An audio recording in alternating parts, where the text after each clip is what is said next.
And now for a different kind of media story and a question. Does it matter who owns the TV station that delivers your local news? Polls show that many Americans trust local news more than other sources. The largest owner of local stations in the country, Sinclair Broadcasting, is planning a merger that would make them even bigger.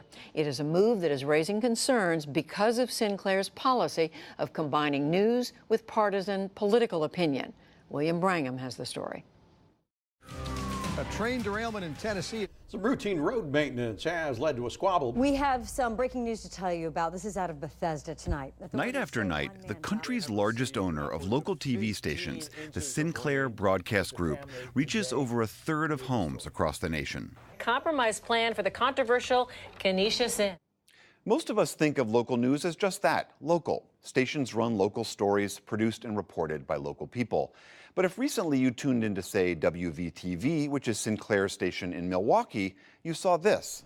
Does the president have to repeat that fact day in and day out for us to believe it? That's Boris Epstein, former member of the Trump administration and now chief political analyst for Sinclair.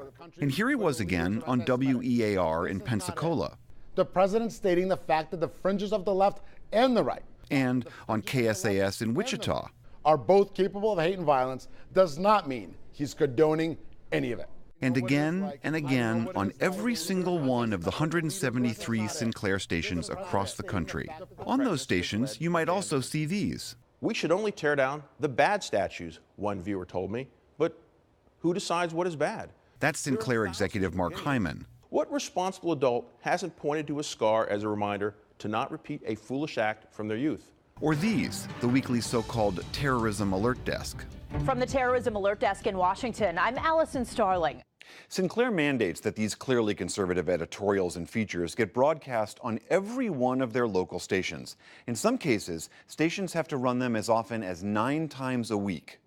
Eric Lipton is a reporter for the New York Times who's been covering Sinclair. They have, what they call must runs, which include Boris Epstein, who was a surrogate for Trump, who is, on the air talking about conservative issues. While the local news stations largely decide what their local news is going to be, a covering of local government crime and local issues, there are these must runs that go on their networks across the United States, which have a decidedly conservative flavor.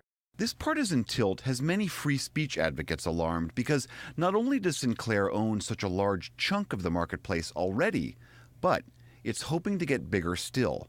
If a proposed $4 billion merger with Tribune Media goes forward, Sinclair would now reach 3 out of 4 American households. Journalism professor and former Milwaukee station manager Louis Friedland.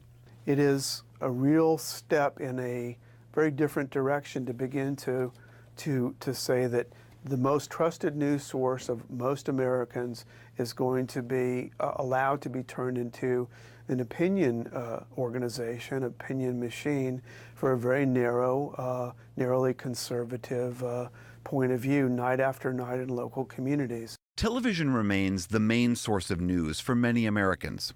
In 2016, 46% of adults said they got their news from local TV stations. And it's information they trust. 41% of registered voters said they trust local news to tell the truth, while just 27% trust national news. Sinclair disputes having any kind of a political bent. Its executives declined to talk with us on camera for this report. But the record shows that the Maryland-based company has used its ownership of stations to push partisan conservative viewpoints for years. For example, after the 9/11 attacks, Sinclair required anchors and reporters to read messages supporting President George Bush's efforts against terrorism. The names and the faces of the fallen tell their own story. In 2004, when ABC News Nightline devoted an entire show to reading the names of U.S. service members who had died in Iraq, Kendall Waters Bay, Thorell Childers. Sinclair, which owned 7 ABC affiliates at the time, barred those stations from showing the broadcast.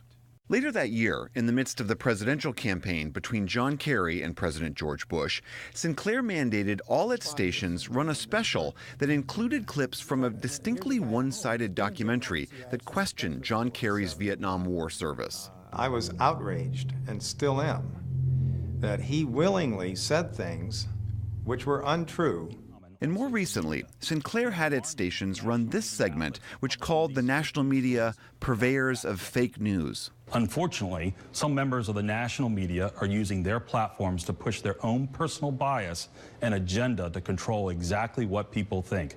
If the opinions were confined just to the commentary... Sinclair even caught the eye of HBO's John Oliver, who poked fun at how Sinclair sometimes forces conservative talking points into the scripts that their local news anchors read.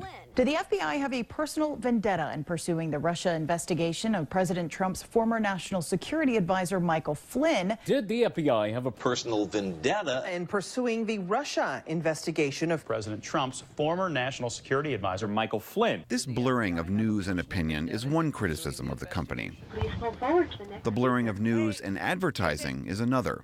Hey, it's too hard to get a fish sandwich? There are numerous examples of Sinclair stations running what are largely paid promotions masquerading as news pieces. More and more patients at Huntsman Cancer Institute are recording their life stories. Like in this case, where Sinclair stations across the country ran these segments about the Huntsman Cancer Institute.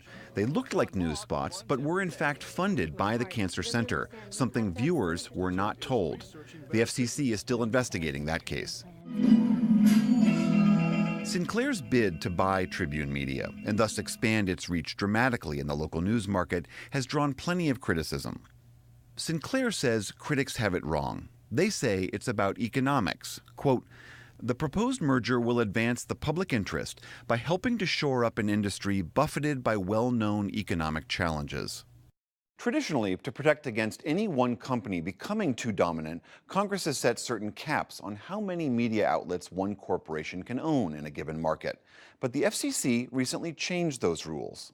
Under the new leadership of Trump appointee Ajit Pai, the FCC has now made it easier to approve Sinclair's expansion. All of those in favor? Tom Wheeler is the former chair of the FCC.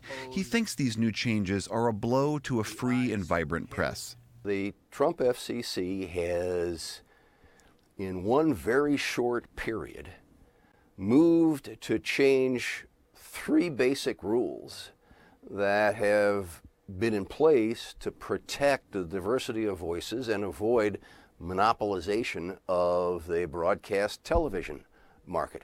We have a society in which the flow of information is crucial to a democracy. And when that free flow of information gets choked off by corporate consolidation, we ought to all worry.